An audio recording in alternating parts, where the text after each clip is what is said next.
We got on. Hi, everyone. It took a couple of tries here to get on stream. The disadvantage of living in a rural area is we don't have good internet hookups, and so this took me more than one try to get on to see you today. So, welcome. So glad you're here. I'm Diana Rankin, as you know, and what we're going to do today, this is our 14th week. Last year I said the 14th year. It's the 14th week in 2020. So it's for March the 29th to the April the 4th. I have to have my calendar in front of me to give you those dates. So those are our dates for this week. We're going to get a message. We'll get our message from Phillip. This is an oracle book, which means each page just has a different wisdom on it. We'll get to that in a few minutes here. We have a question from one of you, from one of the viewers. It's about, do we ever plan more than one life at a time? Do we ever plan more than one life at a time? And Philip is going to answer that question. And then I'm going to read a little bit more about soul families, because the second question is, do we plan as a group to come back? And so I'm going to read from one of my books, The Found Child. And yes, these books are available on Amazon. And thank you so much for those of you who do buy them. I think, excuse me, they're full of a lot of important information. And this is a fiction book. This is nonfiction, as you know. And the other book that might be helpful for you is my book on joy, which is 52 processes and stories to help you get through these tough times. And I don't want to undermine the difficulty of the times we're in right now. We're in tough times, and I'd like to tell you it's going to get easier. I don't think it is. I think 2020 is going to be probably one of the roughest years energetically that any of us have lived through. And a few weeks ago, politics aside, this is a tough time. People are grieving. A lot of people are leaving the planet. Some because it's just so hard. Some because they can work better on the other side for us and with us, and some because it's just their time. So it's a really rough time. There's a lot of grieving taking place. There's a lot of isolation taking place, and that's hard for so many people, especially extroverts who are used to being out there in the world. This is a home office. My office is in my home. I moved it out of the building I was in several years ago. We had a major storm go through, and part of the roof came off, and it was like I had water running down the sides of the walls, and I grabbed my computer and a few books and essentials and moved home. And when the water stopped, I just said, I don't want to go back. Why would I leave this absolutely glorious woods that I am privileged to live in? So I just moved everything at home. My biggest client base was by phone, and when we're working in the energy, it doesn't have to be in person at all. Sometimes I miss that personal contact, so I do a lot of speaking engagements in order to have it. But I learned a lot because I had worked at home before as a writer, and I've learned a lot. One of the things, it is important to keep some sense of a schedule. Doesn't have to be exact, and you're allowed to sleep in on weekends, but you do need to keep some sense of a schedule, because depression can be come on very easily and a little too quickly. If we're used to going out to an office every day, or used to going to a place of work, go ahead, and you don't have to wear the same clothes, but dress as though you're going to work. So if your work is casual, you can dress casually, but if your work is a little dressier, I'm dressed pretty casually today, but I definitely get out of my sweats or PJs or whatever it is you sleep in. Definitely get up and do your hair and keep up with that. It's really important. Certainly, we are, in most states anyway, we're social isolating. And so I think that's wise for now. That'll change, so hang in there. For those of you who have to go out, just be as careful as you can. And thank you for those first responders, for the people working in the hospitals, for the doctors and nurses and all the medical people, the technicians, everyone. For those of you who have to work, I know banks are still open, grocery stores. There's so many people who still have to go out and about and go to work. So let's make their jobs as easy as possible. I want to also say, if now is the time, if you have someone, a housekeeper, for example, the people who aren't going to be able to come to your home, they still need to get paid because they're depending upon you. So thank you. And for all of my clients, thank you for being there for me. Thank you. So that said, I also want to get a little political here. A few weeks ago, I said it looked like the GOP was setting up Pence in case Trump became too unpopular. I think Trump kind of felt that's what was happening, and so he put Pence in charge of the coronavirus task. In other words, he set him up to fail. I don't think there's any love lost between those two men, or at least I don't think Trump has any great respect or cares about his vice president. And I think he would replace him if he could. I don't know that he can. I don't know that the GOP will stand for that. But as long as they're getting what they're wanting, including conservative judges, they're going to put up with a lot. So that said, on a whole different note, we're going to go into soul families. And I'm going to read Philip's answer for the first question. For the second question, I'm going to read from one of my books. This is a fiction book. It's The Found Child. And so I'm going to read one chapter, which is relatively short today. And then next week, I'm going to read another chapter. And the chapter next week gets even more into soul families. But this is kind of it'll get you started. And then we'll get our message from Philip, but another message from Philip. But let's start with, do we ever plan more than one life at a time? And Philip says, yes and no. So we're getting a yes and a no on this one. So get my hair out of the way there. What we mean by this is, as a spirit, the soul has chosen a path to follow. So in that sense, more than one life experience is planned.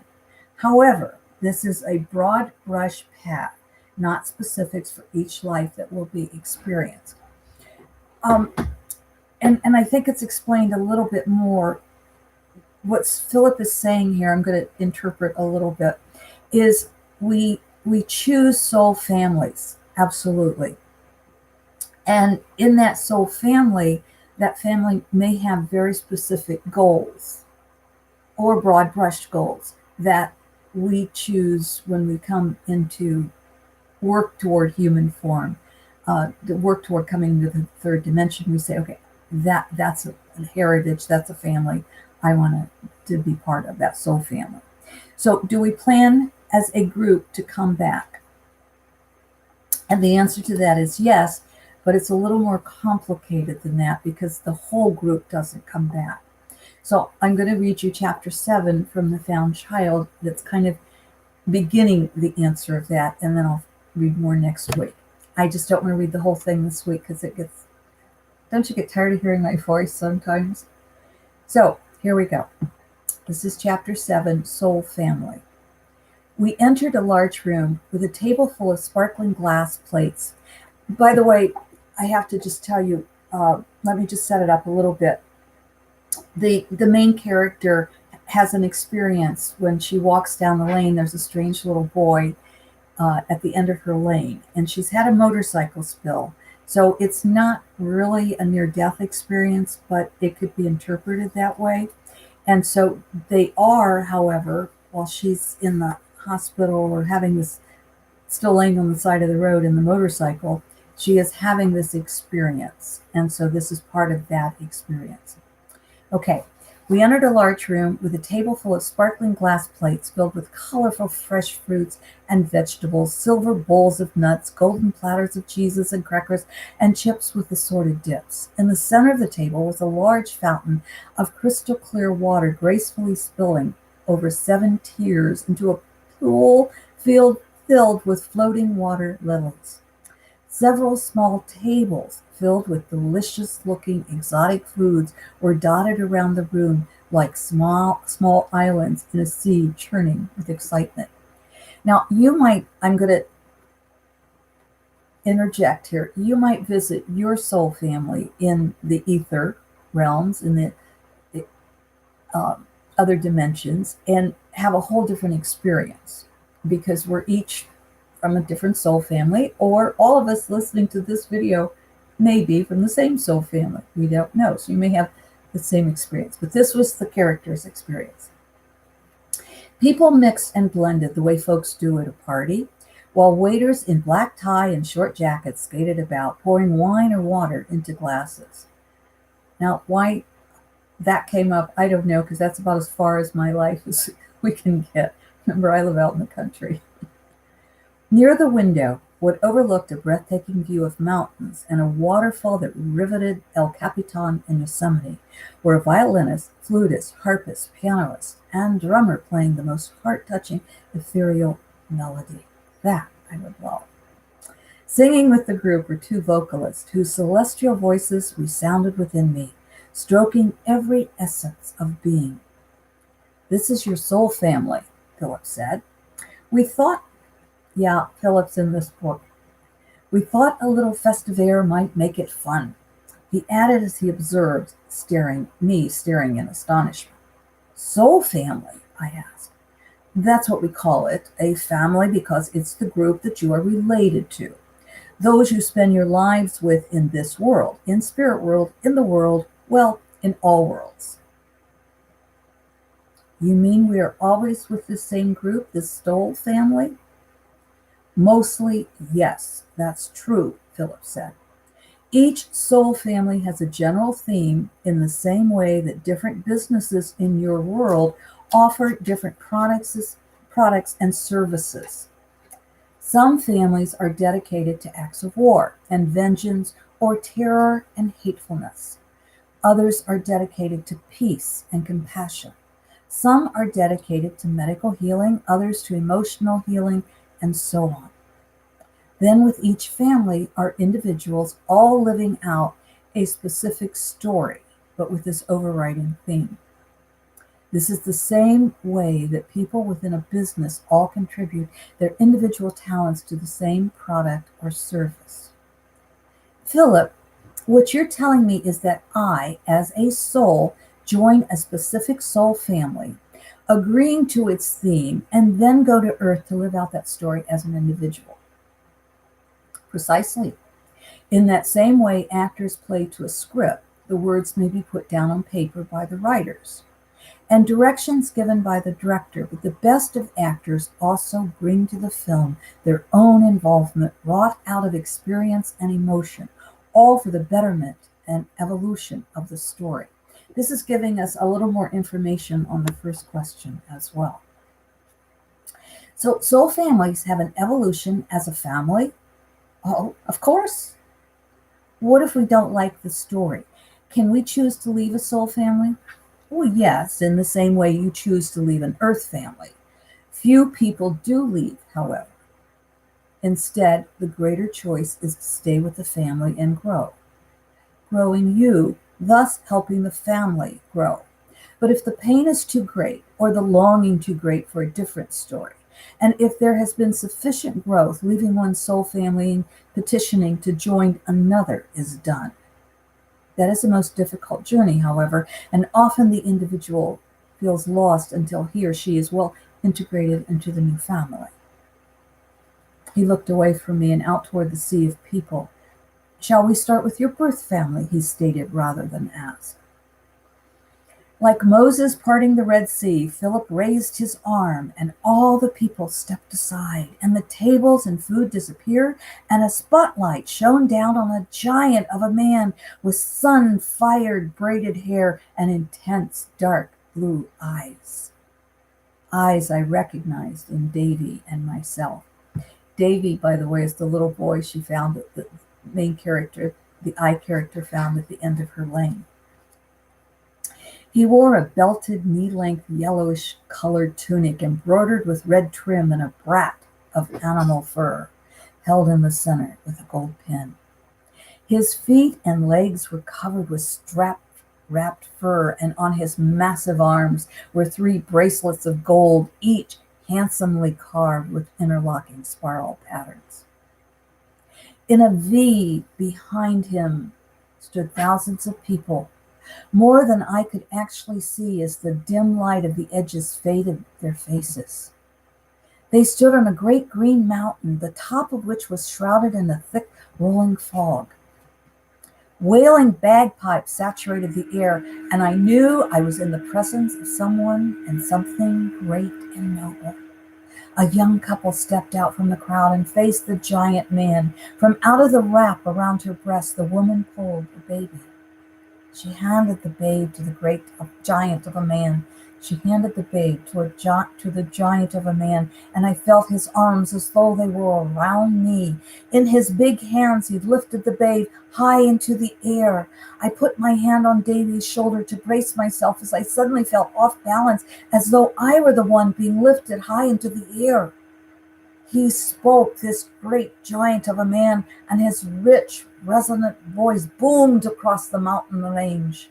His words were strange to my ears, sounding more like guttural grunts than words, and yet I understood every single syllable, and what he said sent chills up and down my spine and pierced my eyes with tears. "We welcome this babe into the world and into this clan," he said. "She brings into this lineage the light of knowledge from afar. It is to her we will turn, and it is her we will ridicule. She is our teacher, and she is our student. From her we will learn the ways of the ancient ones, and from us she will learn the ways of earth. She comes to us coded with future, and through her reproduction and that of her children and her children's children, the coding will be passed from generation to generation until the future comes." My head felt light and my breath hard to come by. I wanted to close my eyes, and yet I stood transfixed, unable to stop listening, all the while thinking that the truth is more awesome than any of us want to know. Davy dropped my hand just then and took a step back, and I knew I had to stand alone, as did that babe held high above the earth. Then the shadows lifted from all the people standing behind the great man, and I clearly saw each face of each person. They numbered not in the thousands, as I had originally thought, but in the millions.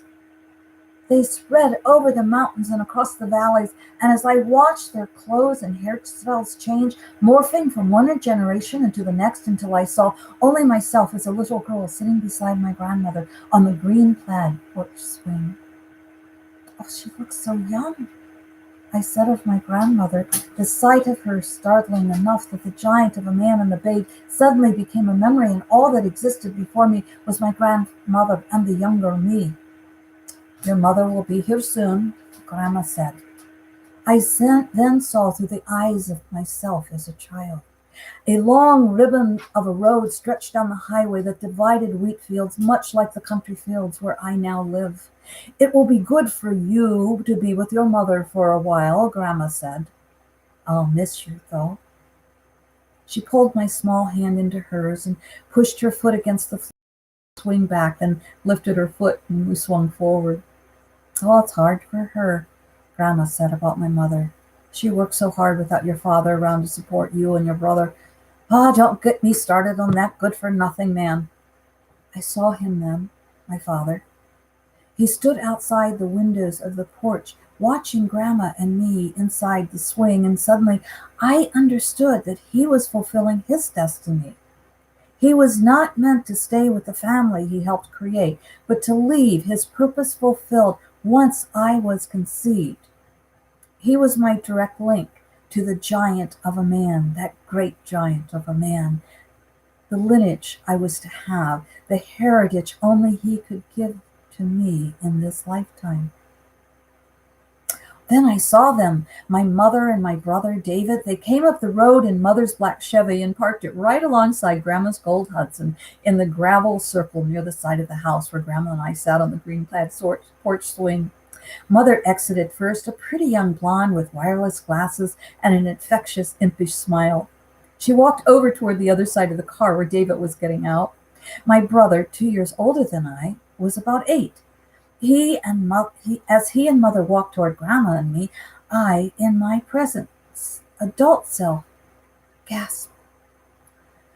David, the child, became for a fraction of a second the man I had seen with the woman who handed the babe to the giant of a man in olden times.